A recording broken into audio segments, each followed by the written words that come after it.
Buenos días y bienvenidos a capítulo 6 de Discipulado Práctico en el Aula Escolar. Yo espero que ustedes han disfrutado el curso hasta ahora. Y yo ciertamente estoy disfrutando de hacer estos videos para ustedes.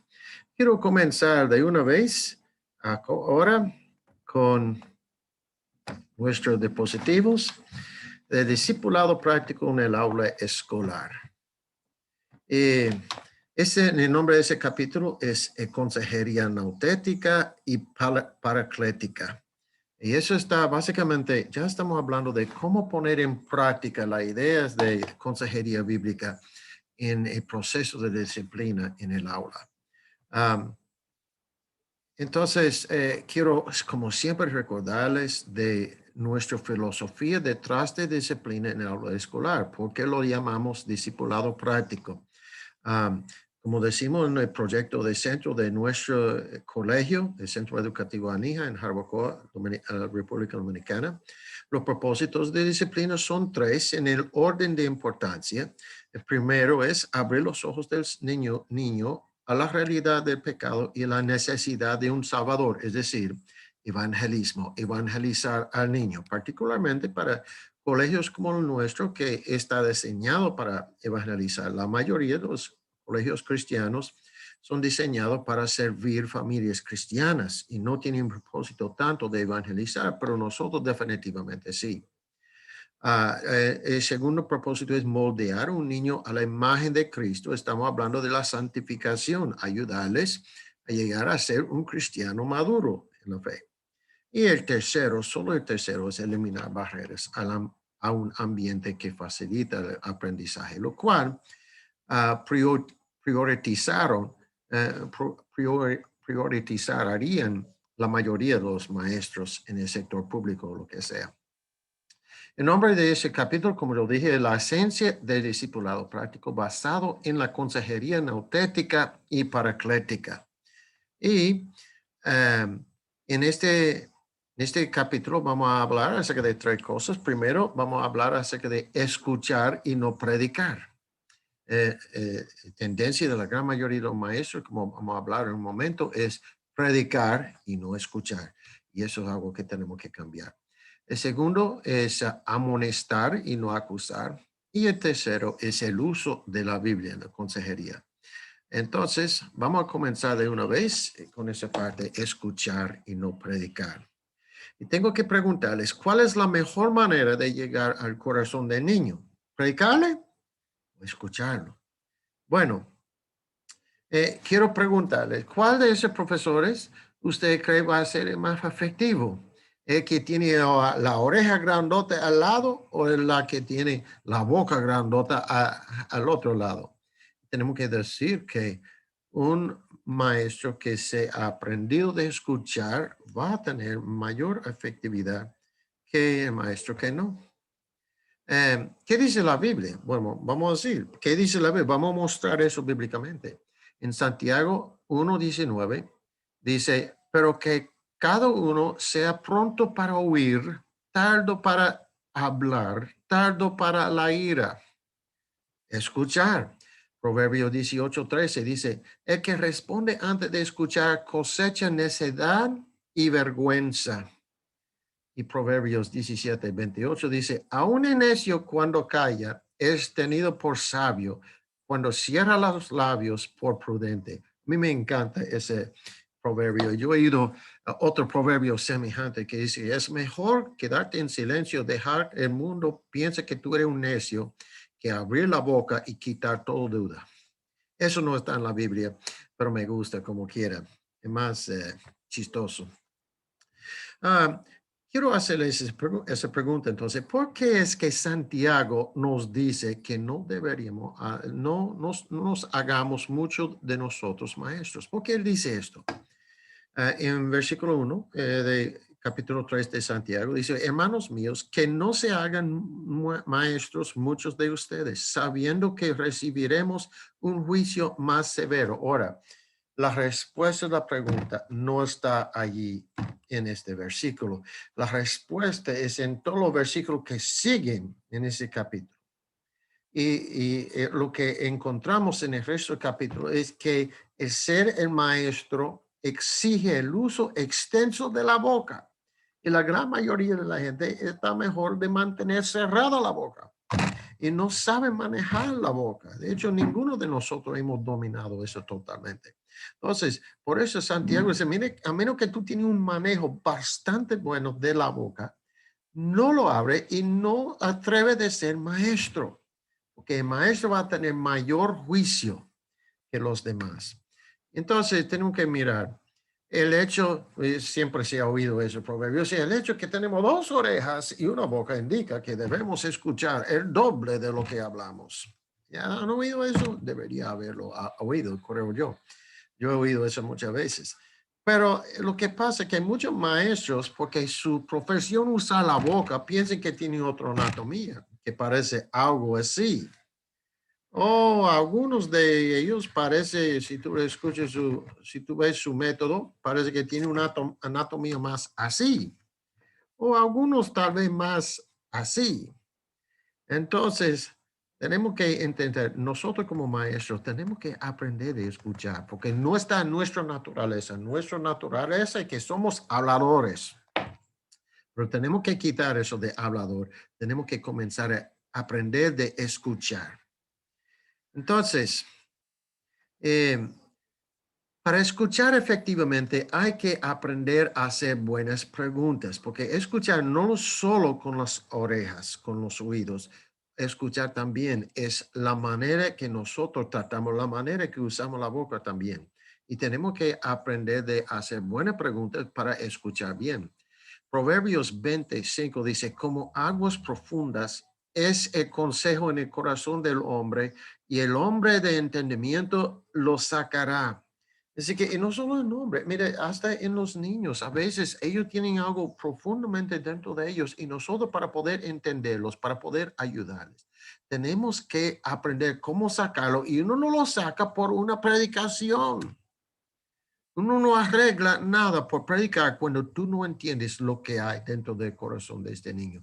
Muy importante, un concepto muy importante. Entonces, ¿qué tipo de preguntas deberíamos hacer? Bueno, Ken Sande, de Constructora de Paz, habla del secuestro de la amígdala. Es decir, que a veces cuando esa pequeña parte del cerebro que usted ve, ese glóbulo rojo allí en medio de ese cerebro, es de una pequeñez ahí. Muchas veces cuando nosotros estamos, eso es el centro de emergencia. Cuando tenemos una emergencia, ahí que responde rápido, es el primer auxilio, de primera respuesta.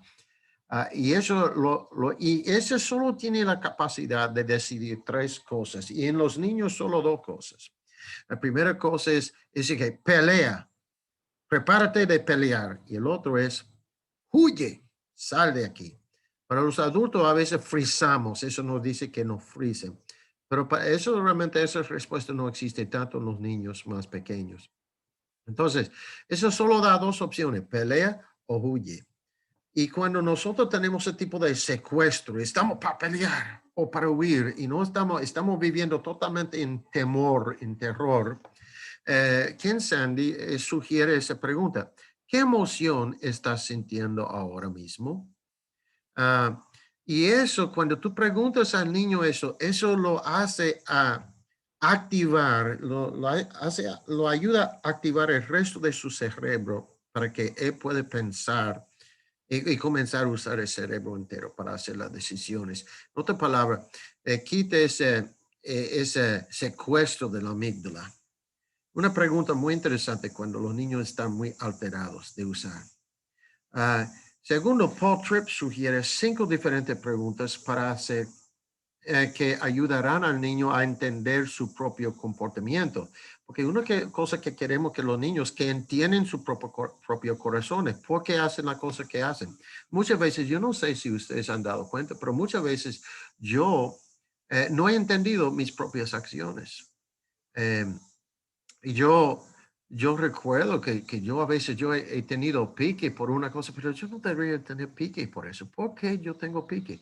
Bueno, fue por la manera en que una persona me estaba comunicando algo que yo tuve pique, pero yo tuve que pensar y activarlo y digo, activar mi pensamiento para realmente analizar mi propio corazón y entender de dónde vino mi respuesta. Y cuando yo podría entender esto, fue más fácil de tratar con el problema. Las preguntas que Paul Tripp sugiere son, número uno, ¿qué pasó? Y eso es sumamente importante. Eso es número uno, eso tiene que pasar. Si tú no sabes lo que pasó, si tú no entiendes la situación, no atreves, por lo menos del punto de vista del niño, no atreves de comenzar a hablarle ni sermonizarlo, porque realmente no va a escuchar nada. Tiene que entender. Él tiene que sentir escuchado primero y él tiene que entender que tú entiendes lo que pasó para que él pueda recibir cualquier cosa que tú dices. Pero eso es solo el principio. Número dos es, ¿cuáles fueron tus pensamientos y emociones mientras sucedía? Mira, sienta, mira, ¿cuál era su motivación? ¿Cuál era, qué estaba en tu cerebro? ¿Qué estaba tú sintiendo en ese tiempo? Número tres, entonces, ya habla de la acción. Entonces, porque tú sentías esto, ¿qué tú hiciste? ¿Cómo tú respondiste a ese sentimiento? Número tres. Número cuatro, ¿por qué lo hiciste? ¿Qué tú estabas intentando lograr ahí mismo? ¿Cuál es tu propósito? ¿Qué tú pensabas si yo actúo en tal manera que yo voy a lograr? Porque muchas veces uno encuentra que ellos tienen estrategias muy malas de lograr lo que ellos quieren. Yo quiero justicia. Bueno, tú quieres esto, entonces ah, ofender a la otra persona a lo mejor no lo va a lograr. Y número cinco, entonces, ¿cuál fue resaltado? Perdón. ¿Cuál fue el resultado? ¿Tú lograste lo que querías? ¿Tú realmente lograste tú alcanzaste tu meta? Y la gran mayoría de los casos que no, si ellos lo acercaron de una manera mal pensada, ellos a lo mejor no van a recibir la respuesta que querían. Am, entonces, eso es hacer preguntas, que es sumamente importante. Segunda parte de esto es amonestar y no acusar. Hemos hablado mucho de la palabra nauteteo. Am, Aunque no es la primera pregunta que debería hacer, el profesor actuando con disciplina nautética, tal vez lo más importante es qué hiciste mal. Mire, no deja que ninguna conversación acerca de la disciplina sucede sin un niño analizar moralmente, analizar en cuanto a justicia, si, qué él hizo mal. Mire, esa es una pregunta sumamente importante. Ninguna situación de disciplina debería pasar sin haber hecho esta pregunta. Eh, ah, Como maestros, pero necesitamos aprender y recordar nuestro papel, porque a veces nosotros tenemos una idea muy extraña acerca de cuál es nuestro papel como maestros. Y entonces la pregunta es, ¿algunos maestros piensan que su trabajo es acusar? Y mira, ¿quién es que tiene el trabajo de acusar? Mira ese dibujo ahí a la derecha, mira, ahí está. El que tiene el deseo de acusar es el diablo. Él es el acusador de los hermanos. ¿Ok? Entonces, no es el trabajo del maestro de acusar. Eh, Siguiendo adelante, eh, como maestros, tampoco es nuestro trabajo de juzgar. ¿Quién tiene ese trabajo? Bueno, el juez del universo es Dios, el Padre, y realmente Jesucristo. Bueno, es el trabajo del Padre de juzgar. Él es el que se sienta en el trono de juicio. Él es que juzga. No es nuestro trabajo de juzgar a los niños. Tampoco es nuestro trabajo de traer convicción. Eso es el trabajo del Espíritu Santo. Entonces, tenemos que entender cuál es nuestro papel para actuar de una manera correcta.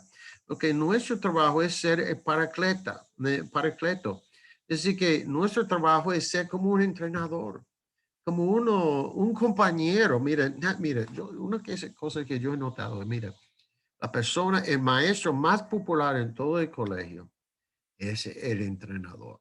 Hay nadie, mire, nadie habla mal del entrenador. Todo el mundo, y aunque el entrenador es duro, es durísimo con ellos a veces. Y él no permite que ellos hacen nada. Pero mira, ellos tienen un encanto por el entrenador. Y entonces tenemos que reconocer esto. Nosotros, nuestro trabajo es ser entrenador. Nuestro trabajo es ser paracleto. Y muy importante que reconocemos esto. Eh, entonces, y eso quiere decir paracleto. Eso es como la palabra literal es motivador. Nuestro papel es ser motivador de los niños. Eh, Así que siempre tenemos que hacer la pregunta, ¿qué hiciste mal? Porque yo no quiero acusar, lo que yo quiero que el niño analiza y entiende por sí mismo qué hizo mal. Y yo no necesito decirlo, no hay necesidad, yo no tengo que acusar, yo no puedo decir, mire, pero tú no deberías hacer eso, tú no deberías hacer eso, mire, eso estaba mal. Él sabe, si él hizo mal, él sabe que hizo mal. Y si él no comprende que hizo mal, tú no lo vas a convencer. Normalmente, cuando tú has hecho lo necesario para calmar al niño, él va a comenzar a entender que él hizo mal. Y eso es sumamente importante, que eso sale de él y no de mí. De acusar no me logra nada. Pero cuando el niño confiesa con su propia boca, mira, profe, yo no debería de hacer esto y lo otro. Allí tú has ganado mucho. Pero tú puedes preguntar, bueno, y si el niño no reconoce algo que hizo mal, lo que lo que me ha pasado, es muy pocas veces, yo tengo que decir, cuando tú tienes un niño ya calmado, que no está totalmente eh, no dispuesto a reconocer nada que hizo mal. Eso es raro que eso sucede. Pero a veces él no reconoce todo lo que hizo mal. Eso sí sucede. A veces yo hice esto, pero no menciono otras cosas. Entonces tú puedes preguntar, ¿y esto? ¿Estaba bien esto? Es decir, que yo no debería dar golpe a mi compañero. Ah, sí. Pero tú no le hablaste un poco fuerte. ¿Tú crees que eso fue bueno? Y casi el 90% del tiempo, no, eso tampoco, eso también, profe. Es decir, que tú puedes ayudarle, pero haz preguntas, no lo acuses. ¿Qué tú percibes de eso? ¿Tú crees que eso estaba bien? Y el niño tiene el mismo entendimiento del bien y el mal, particularmente si tú le estás enseñando la Biblia bien, en las partes proactivas de la disciplina, es decir, que todo lo demás que fuera de ese curso, tú estás enseñando bien la Biblia, los principios bíblicos, él sabe lo que hizo mal. Y pocas veces tú tienes que realmente decirle. Ah, entonces, la pregunta es, si el niño reconoce algunas cosas, pero otras cosas rehúsa de reconocer. Yo digo, mira, el niño ha hecho 10 cosas malas. Pero, y él confiesa 8 de estas cosas. Pero mire, hay 2 cosas que, mire, pero eso yo no hice. Yo no, eso no era culpa mía. Esta parte, mire, eso no hice. Y está muy, muy importante para él que tú reconoces y entiendes que él no hizo mal en este caso, aunque él hizo mal en 8 otras cosas. Mira, no te meten a una discusión de este tipo. Déjalo así. Si el niño ha confesado a 8 cosas que hizo mal y solo 2 que no, tú tienes una lección. Tú puedes intentar a discutir hasta que tú ganas los 10, lo cual nunca va a suceder. Si el niño dice que no lo hizo, no lo hizo. Aunque tú sabes diferente, tú no vas a ganar esa batalla. Tú estás intentando alcanzar su corazón. Déjalo así y trabaja con los 8 que él admitió. Ok, entonces tú tienes otra cosa. Ahora él tiene de qué pedir perdón. Y ponle a pedir perdón a los a quien hirió y ponle a pedir perdón a Dios. Así tú no tienes, que como una vez más, tú no tienes el trabajo de acusar, juzgar o traer convicción. Si el Espíritu Santo no le trae convicción, bueno, el diablo ciertamente le va a acusar si puede, Sí, mira, deje eso así, déjalo así. Si convicción no viene desde dentro de él, déjalo así, vas a estar haciendo más daño que ayudando a la situación si tú sigues en tu insistir que él hizo algo mal que él no reconoce. Ah, esa tercera sección de este estudio que yo quiero hacer es el uso de la Biblia. Mira, un problema. Recuerden en el primer capítulo que hablamos acerca de eh, Alicia en el País de las Maravillas.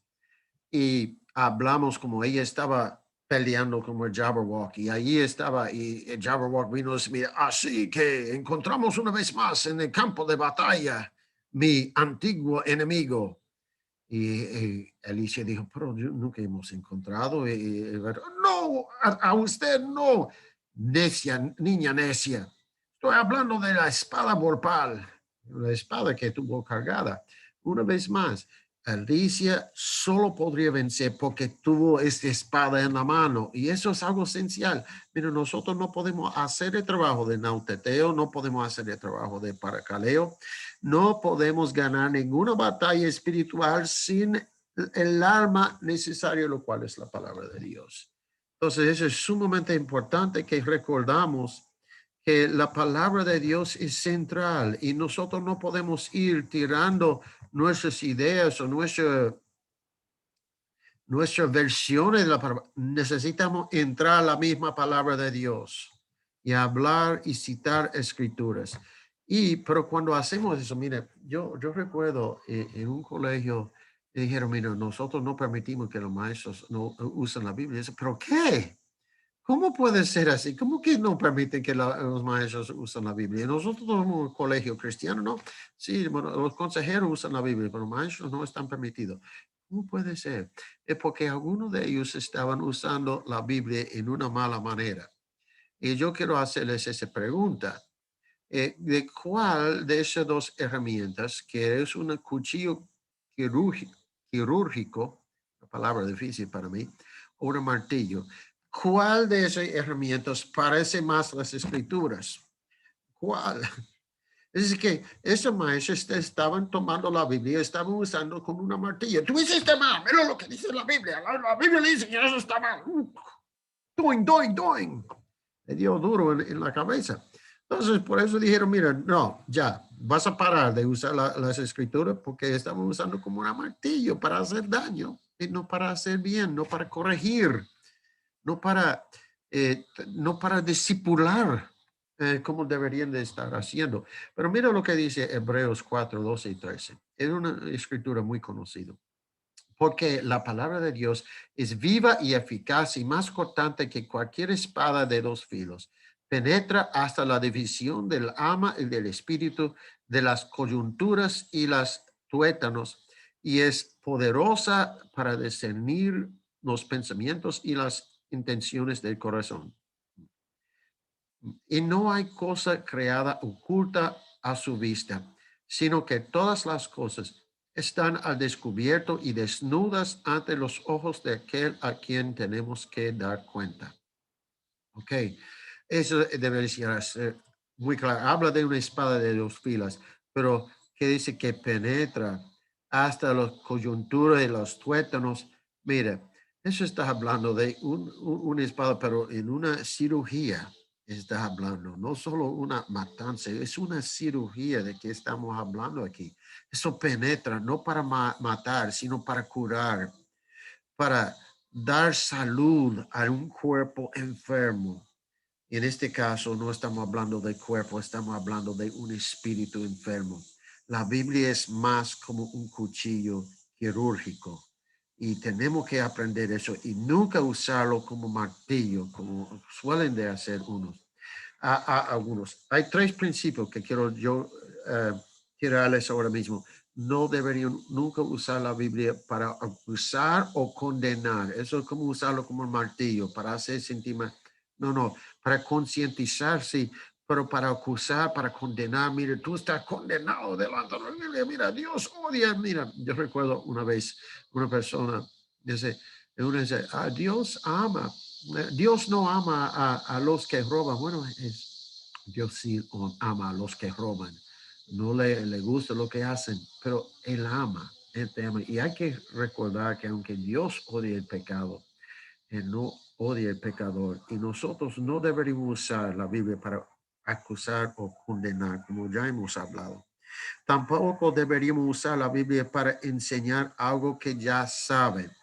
Un niño a veces, él sabe muy bien lo que dice la Biblia en esto, y tú lo has dicho muchas veces. Tal vez tú no tienes que abrir la Biblia y reenseñarlo algo que ya saben.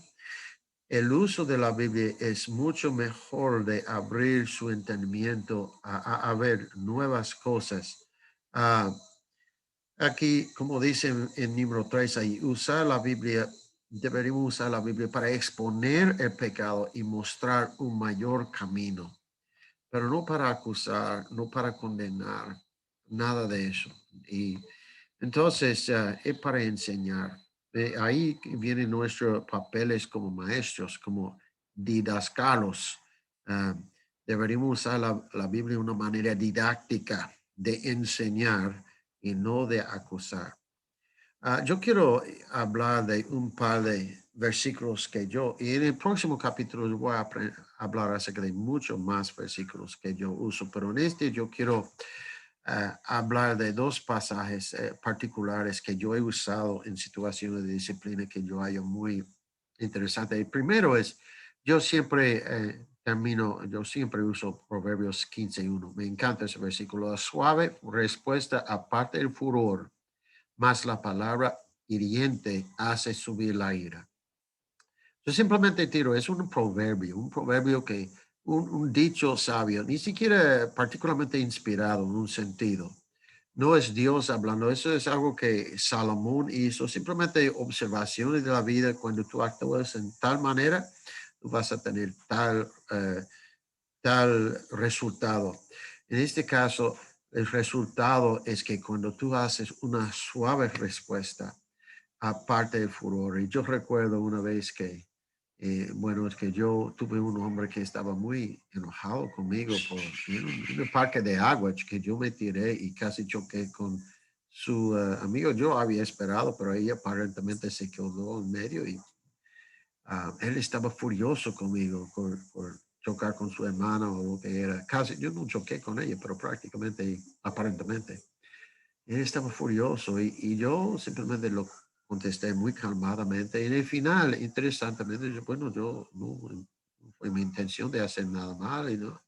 En final, un desconocido, yo le hice algo muy interesante que para mí yo era muy afectuoso. Yo simplemente, y tú tienes la hora. Algo muy simple, pero yo pedí su ayuda por algo muy simple y eso como le aplacó, él se bajó, estaba bien tranquilo después de esto. Debe dar una suave respuesta. Ustedes van a ver eso vez tras vez, pero es muy fácil tú puedes, sin duda, tú tienes alguna historia acerca de cuando tú has dado una respuesta suave y como ha aplacado, ha bajado el furor de la otra persona. Entonces yo uso ese versículo y yo digo, ok, mira, en esa situación, tú usaste una suave respuesta o una palabra hiriente. Ah, y, por supuesto, si no fuera una palabra hiriente, a lo mejor el niño no estaría en mi oficina. Pero él puede reconocer. Entonces, ¿qué tipo de resultado tú puedes esperar? Bueno, ira. Eso es lo que pasó. Ajá. Entonces, es un versículo muy importante que puede, y muy breve. Una cosa buena hacer los proverbios es que son muy recordables, muy fáciles de meter en la memoria. Entonces, un proverbio así, la suave respuesta parte del furor, más la palabra hiriente hace subir la ira. Es un versículo muy bueno de aprender y recordar al niño. Mire, ¿cuál es el proverbio 15:1? Cuando él repite el error, así, para que el niño pueda comenzar a domar su propio espíritu, sus propias reacciones, recordando ese versículo, uno de mis versículos favoritos de usar, porque los niños, así como nosotros los adultos, muchas veces tendemos de usar palabra hiriente, uh, particularmente si vemos a la otra persona un poco agitada, tendemos de usar palabra hiriente mucho más que la suave respuesta, pero es tan eficaz una suave respuesta. Un versículo muy bueno de usar en situaciones de disciplina en el aula escolar. Lo otro que yo he usado, y eso es un pasaje mucho más complejo, pero yo he usado este pasaje en algunas ocasiones y me encanta realmente. Ese de capítulo 1 de Daniel, cuando Daniel tuvo la elección delante de él de comer de la comida del rey. Y el rey estaba allí y estaba exigiendo que él coma esa comida. Y él aceptó muchas cosas. Mire, él fue eunuco. Aparentemente le había perdido su hambre, lo había ah, aceptado un nombre nuevo, lo había sacado de su padre. Mira, había sacrificado mucho, estaba dispuesto a aprender lo que el rey tuvo que enseñar, pero dice que esta línea yo no voy a cruzar. Dice en versículo 8, se propuso Daniel en su corazón no contaminarse con los manjares del rey, ni con el vino con él bebía, que él bebía, y pidió al jefe de los oficiales que le permitiera no contaminarse. Ahora, lo que yo quiero ayudarles a entender es que Daniel tuvo dos elecciones aquí y ninguno de los dos fueron buenos. Él podría o ofender a Dios o ofender al rey. Eso es tu elección. ¿Cuál tú vas a elegir? Tú tienes que ofender a alguien porque o tú comes y ofendes a Dios o tú no comes y ofendes al rey. Y ofiende más bien este siervo, ese jefe de los eunucos de que habla en ese versículo 8, o jefe de los eh, oficiales, pero creo que en otra versión dice de los eunucos. Pero es muy interesante. Daniel encontró, a mí me encanta la canción, sendas Dios hará donde piensas que no hay. Ahí no había senda, no había camino, no había manera. Daniel tuvo dos opciones, los dos fueron malos, pero Daniel encontró una tercera senda que lo logró que él complaciera tanto al rey como a Dios. Y muy interesante, como él oró y dice, mire, porque ¿y por qué? Con prudencia. Muchas veces yo he venido, yo he dicho, mire, un niño muy enojado, entonces con su maestro, y viene y dice, mira, pero ella está haciendo, y yo digo, mira, porque yo no he hablado con la profesora. Pero de lo que tú estás diciendo, es muy probable que tú tienes cierta razón, pero tú la comunicaste en la manera correcta. Tú usaste de prudencia de un Daniel en esa situación. Y creo que la gran mayoría aprende de esto. Si tú lo acercas eso en una situación más prudente, tú puedes lograr lo que tú quieres, que la profesora sea justa contigo. Pero si tú simplemente quejas y te pecas más con tu injusticia hacia ella que ella con su injusticia hacia ti, entonces tú no vas a lograr tu objetivo. Entonces, ese Daniel capítulo 1 es uno que a mí me encanta usar para enseñar prudencia, particularmente a los adolescentes, en cómo ellos acercan y intentan resolver el problema. Porque no, eso es una autoridad. Ellos no van a escuchar. Lo que yo voy a estar a hacer es quejarme y ponerme una mala actitud. No, eso no va a ser muy eficaz. Hay que tener la prudencia de un Daniel y aprender de eso. Un pasaje que me encanta. Entonces, yo quiero simplemente ya encerrando, nosotros lo que tenemos que, hay cosas que hemos hablado de ese concepto de despojar y vestir. Nosotros como maestros tenemos cosas que tenemos que despojar y tenemos que vestir. Tenemos que despojarnos de la idea de predicar, de la idea de decir, y sin haber escuchado. Y tenemos que vestirnos con el escuchar. No hablas tanto, escuches como hemos visto en tantos versículos, nuestro deber es escuchar, aprender cuándo escuchar. Hay un tiempo de hablar, pero viene después de escuchar y de hacer preguntas. Ok. Despojarnos de predicar y vestirnos con escuchar y hacer preguntas. Despojarnos de acusar, tú, y vestirnos de amonestar y motivar. Y entonces usar la Biblia. Y entonces despojarnos de usar la Biblia como martillo y vestirnos con usar la Biblia como cuchillo quirúrgico. Eso es sumamente importante. Eso es lo que nosotros como maestros tenemos que hacer. Ahora, para cerrar, así como siempre, quisiera, y si estuviera en grupos, eso es lo que yo sugeriría, pero a lo mejor tú estás solo en tu casa, quiero sugerirte esto. Da una lista, de esta lista arriba eh, eh, de necesidad de despojarse y vestirse. ¿Qué es que tú necesitas hacer un enfoque? Mire, de verdad, yo he predicado, yo predico demasiado a mis niños. Yo de verdad necesito vestirme con escuchar. Ah, Analiza esto. ¿En cuál tú necesitas despojar y cuál tú necesitas vestir? Y haz un plan ah, y para aplicar a situaciones específicas que tú has enfrentado. Y como siempre, quiero pedirles que anoten sus reflexiones en su cuaderno o en las notas, página de hacer notas que viene con este curso. Nada, ha sido un placer. Eh, Quiero darles gracias por haber escuchado este video. Espero que ha sido de bendición. Planeo de hacer 3 capítulos más y yo les voy a ver en esos 3 próximos capítulos. Estoy seguro que vamos a disfrutarnos mucho en esto y yo espero que ven una diferencia muy grande en sus aulas escolares. Así, entonces, hasta la próxima vez. Dios les bendiga a todos.